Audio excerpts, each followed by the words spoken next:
Donald Trump just walked into Secret Service headquarters unannounced. What happened next?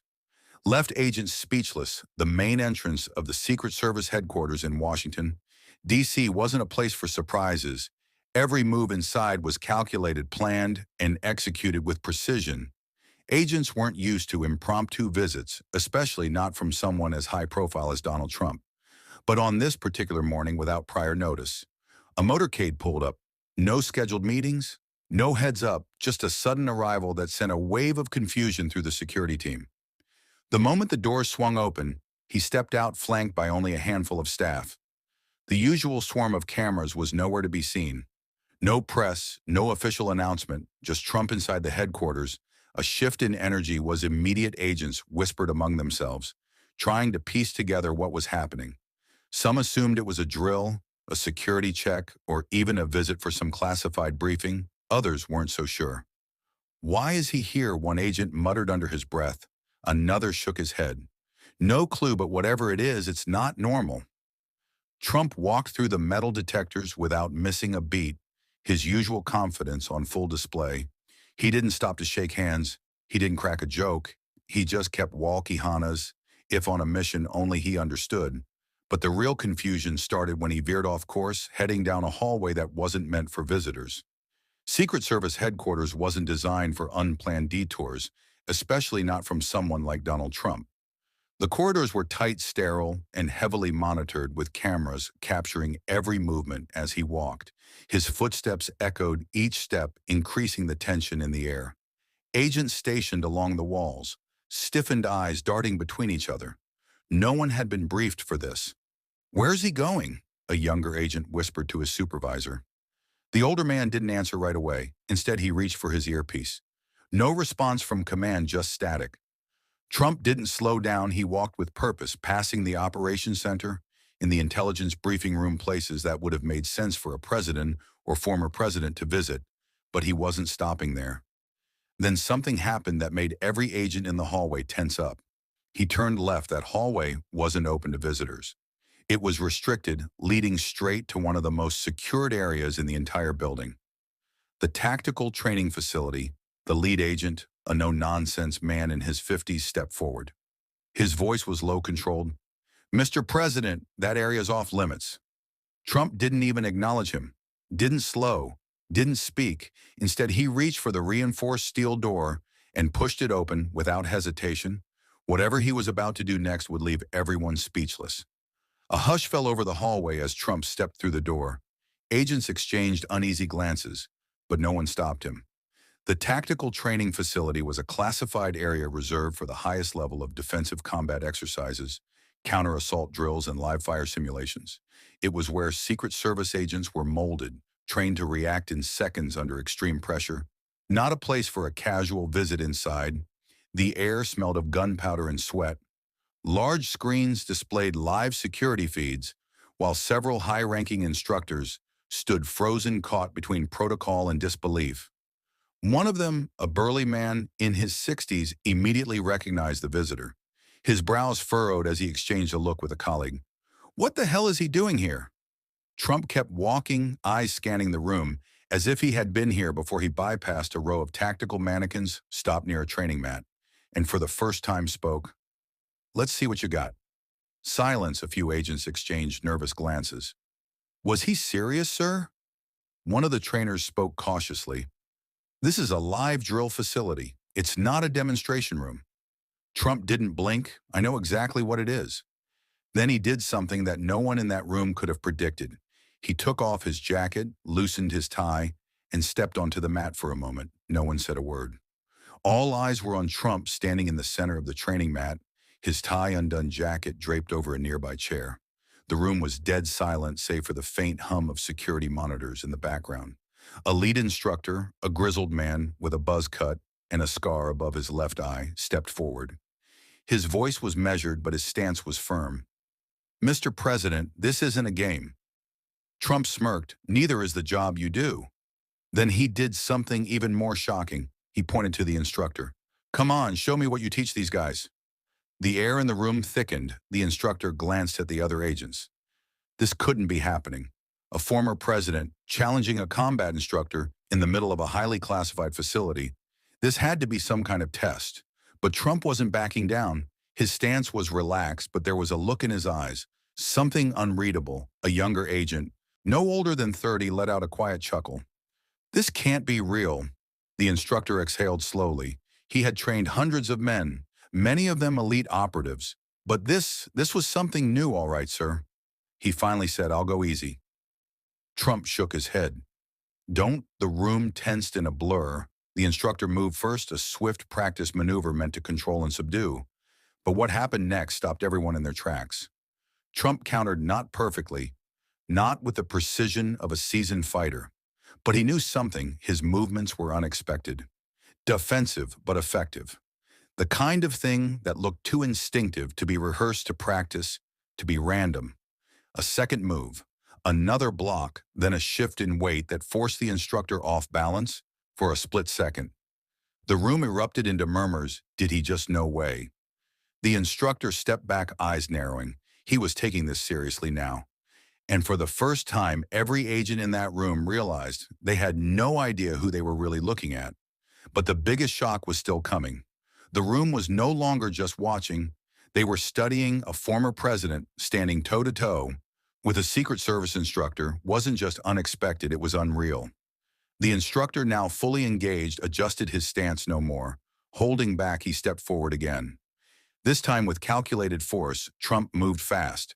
Not fast enough to be a professional fighter, but fast enough that it raised questions. He didn't rely on brute strength, but on something more technical, something refined. Another parry, another calculated step. Then in an instant, Trump did something that sent a shockwave through the room. He dropped the instructor, not hard, not with aggression, but with a fluid, controlled movement that sent the man to the ground. The silence that followed was uncomfortable. No one knew whether to react, to laugh, to question what they had just seen. The instructor, still on the mat, stared up at Trump for a long moment. He wasn't angry. He was confused. Finally, he sat up and exhaled. Where the hell did you learn that? Trump simply adjusted his cuffs, threw his jacket back over his shoulders, and smirked. Let's just say I've been around. The tension in the room shifted. Some agents were still in disbelief. Others, though they wouldn't say it aloud, were impressed. But the most important reactions were happening outside that room. Unbeknownst to them, the entire incident had been monitored in real time, somewhere down the hall in a secure surveillance room. High-ranking officials were watching the footage, rewind, replaying, taking notes. One of them, a senior director with decades in government, leaned back in his chair. He didn't speak right away. He just watched, analyzing, calculating. Then finally he said it. We need to talk to him. But the question was, who else had already taken notice? Trump left the training facility like nothing had happened. His tie was still loose, his expression unreadable. But behind him, agents were still piecing together what they had just witnessed. This wasn't a publicity stunt. No cameras, no audience, no staged moment for the press. So why back in the surveillance room? The senior director wasn't the only one watching. The footage had already been flagged. Higher UPS were being notified. An internal analyst, a woman with sharp eyes and a decade of experience studying behavioral patterns, was the first to say what everyone else was thinking. He didn't fight like a politician. The director's gaze shifted to her. Explained. She replayed the footage, slowing it down frame by frame. The way he moved, it wasn't polished, but it wasn't amateur either. He was adapting. His reactions weren't trained in a gym, they were trained in the field. A long silence filled the room. Then another analyst, this one ex-military, spoke up. Those were counter-surveillance takedowns. The director's fingers drummed against the desk, which means the analyst swallowed. Which means at some point in his life, Donald Trump learned how to defend himself against a professional tale.